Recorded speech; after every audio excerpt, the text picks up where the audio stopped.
A family affair! Oh, shit.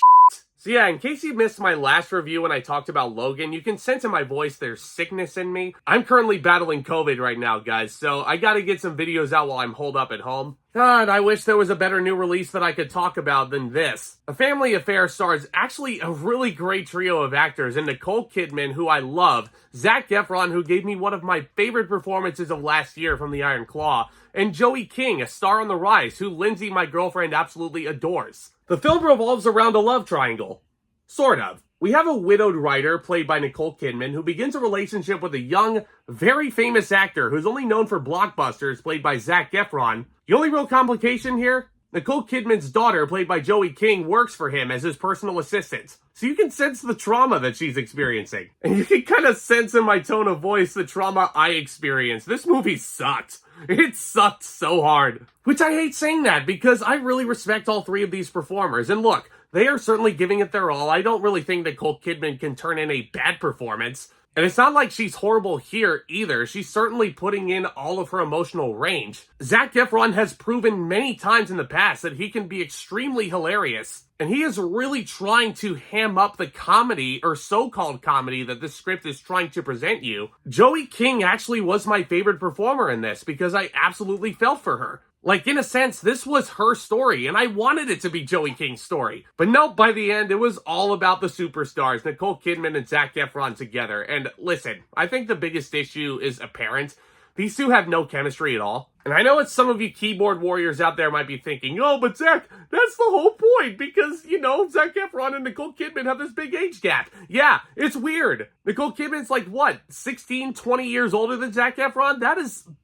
ugh. So yeah, the intimate sequences that these two share are very off-putting. The comedy isn't exactly off-putting, but it's just non-existent. Like, this screenplay is really trying to sell you the absurdity of the situation. And look, the poster sold me on the absurdity alone. Like, I don't need to be told 1,000,000 times over a 2-hour movie. And that's another thing. This movie is way too damn long. It almost clocks in at 2 hours, and I feel like it overstays its welcome by an hour 20. And then I checked my phone, and I was like, there's like 45 minutes left? Kill me! Actually, no.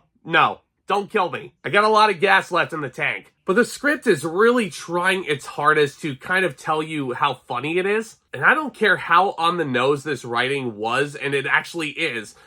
There's nothing the actors could have done to salvage this. Like, really. I'll give them props. There are some fun ideas in this movie. Zac Efron playing an actor who's only really known for these blockbusters that aren't really that great, but he still does them because it rakes in all the coin. Like, what an asshole. Like, that right there is a quintessential asshole-like character. Think Edward Norton in Birdman. Except, you know, Birdman is actually a masterpiece. That's the only real difference, though. Now, I didn't just compare this movie to Birdman, did I? I mean, what else is there good that I can say about this? I mean, I like the soundtrack choices. I liked hearing Sabrina Carpenter at the beginning as Joey King's character was driving around. Like, I shit you not, the amount of times that Feather has come up on my girlfriend's Spotify playlist when we're driving around, like, it'll drive you insane. But it doesn't drive me insane because it's a really good song. Thank you, love. But for a supposed romantic comedy to not be this funny, and I love this genre, but this is the type of movie that if you wanted to try and show as somebody who wasn't really into the genre,